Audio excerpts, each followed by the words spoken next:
ఏది విత్తుతారో అదే కోస్తారు అని అంటారు.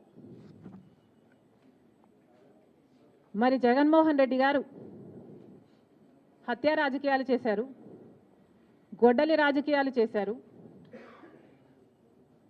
హత్య చేయించిన వాళ్ళతో భుజాలు రాసుకొని తిరిగారు, సొంత చెల్లెళ్ళకే వెన్నుపోటు పొడిచారు, 5 కోట్ల మంది ఆంధ్ర రాష్ట్ర ప్రజలకు బీజేపీ పార్టీకి ప్రత్యేక హోదాను తాకట్టు పెట్టారు.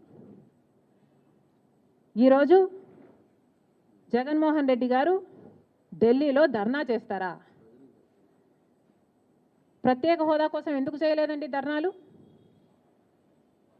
5 సంవత్సరాల మీద అధికారంలో ఉన్నారు కదా, మరి ఢిల్లీలో మీరు ప్రత్యేక హోదా కోసం ఎన్నిసార్లు ధర్నాలు చేశారు?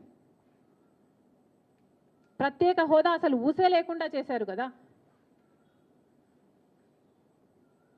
ప్రత్యేక హోదా గురించి మీరు ఏ రోజు పట్టించుకోలేదు, పోలవరం గురించి మీరు ఏ రోజు పట్టించుకోలేదు, రాజధాని గురించి అని చెప్పి 3 రాజధానులను కన్ఫ్యూజ్ చేశారు.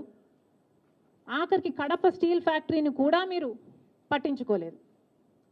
విశాఖ స్టీలు మన రాష్ట్రానికే తలమానికమైన అమ్మేస్తామన్నా కూడా పట్టించుకోలేదు. ఈరోజు మాత్రం ఢిల్లీకి వెళ్ళి ధర్నా చేస్తారట. మీ కార్యకర్తను చంపేస్తే ఢిల్లీకి వెళ్ళి మీరు ధర్నా చేస్తున్నారే, మరి మీ సొంత చిన్నాన్నను చంపేసినప్పుడు మీరు ఢిల్లీలో ఎందుకు ధర్నా చేయలేదు న్యాయం కోసం? జగన్మోహన్ రెడ్డి గారు సమాధానం చెప్పాలి. ఒకవైపు ఇక్కడ అసెంబ్లీ జరుగుతుంది. అసెంబ్లీ జరుగుతున్న సమయంలో మీరు అసెంబ్లీలో ఉండకుండా ఉండే ధైర్యం మీకు లేక ఇలా సాకులు వెతుక్కొని మీరు ఢిల్లీ వెళ్తామంటున్నారే, అంటే అసెంబ్లీలో ఏ బిల్లు ప్రవేశపెట్టినా అది ప్రజలకు వ్యతిరేకమైన అది పాస్ అయిపోవాలనా? మీరు ఉన్నదే 11 మంది, కనీసం ఆ బిల్స్ మీద డిస్కషన్ మీకు అవసరం లేదా? మీరు కొట్లాడాల్సిన అవసరం లేదా?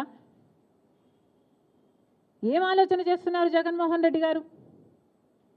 అసలు ఈ వెనుకొండలో జరిగిన హత్య కూడా పొలిటికల్ మర్డర్ ఇది కానే కాదు, ఇది వ్యక్తిగత మర్డర్ అని కూడా అంటున్నారు కదా.